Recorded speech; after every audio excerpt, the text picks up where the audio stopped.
जी ma'am, आपके पति जो हैं यमुनानगर के सबसे बड़े तैराक हैं, इसके बारे में क्या कहना चाहेंगे? आपके जीवन में क्या कुछ मतलब आया सामने?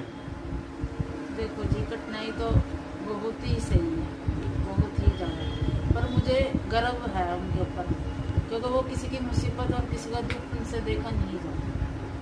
उनको चाहे जितना मर्जी मना कर लो, कोई जितना मर्जी काम हो उनका, छोड़ उड़ के उन्हें जाना है तो जाना ही है उन्हें।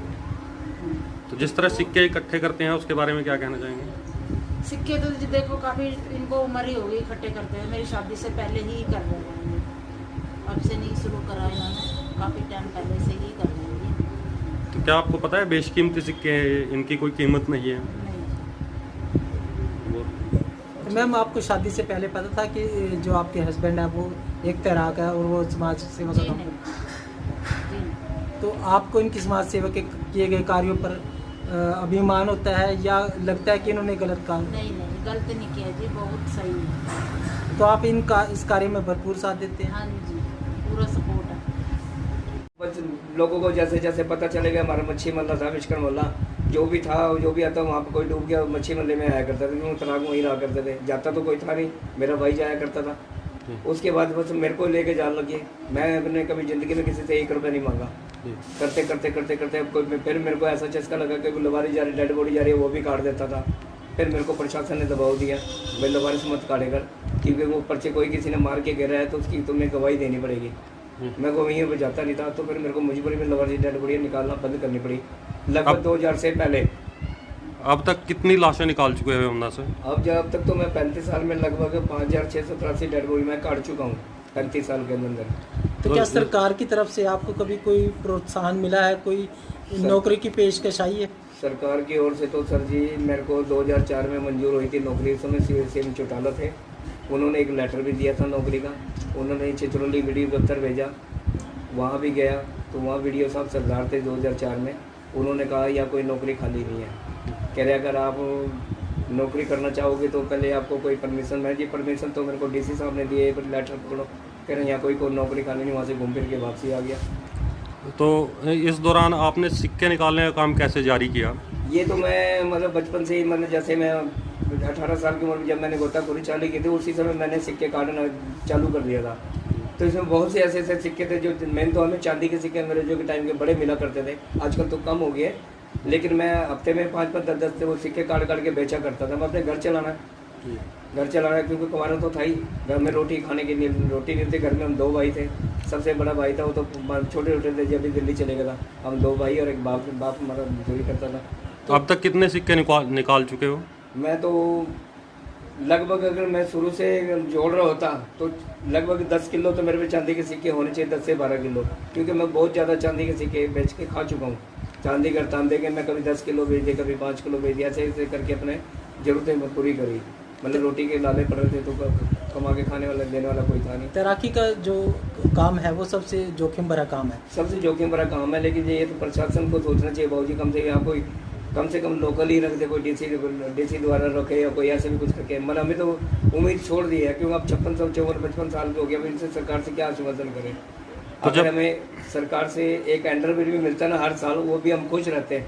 2004 में मंजूर किया गया था कि सुखराम को दिया 10,000 का नाम और 10 महीने का रोजगार देने का वादा किया, वो आज तक मिला नहीं है, जबकि लेटर दे दिए, अखबारों में दे दिया, लेकिन मुझे आज तक नौकरी नहीं मिली, ना कोई रोजगार मिला। तो अभी परिवार का खर्च कैसे चल रहा है? परिवार का खर्च मुझे घर में ही है। बेटी मेरी 10 साल की हो गई, जब से बेटी पैदा हुई है, जब से मैंने जमुना का धंधा छोड़ दिया था, जिस दिन ये पैदा हुई थी उसी दिन मैंने जमुना छोड़ दी थी। मतलब इमरजेंसी केस में जाने के लिए मैंने कसम नहीं खाई, लेकिन इमरजेंसी केस में कई मरतबा हालात ऐसे हो जाते हैं कि जाना पड़ता है। तो परिवार का कितना साथ मिलता है आपको? परिवार को तो हमें पूरी सपोर्ट है जी, परिवार की हमें पूरी सपोर्ट है। देखो मुझे इन्होंने कभी टॉर्चर नहीं किया, भाई तुम काम नहीं करे, कुछ नहीं करे।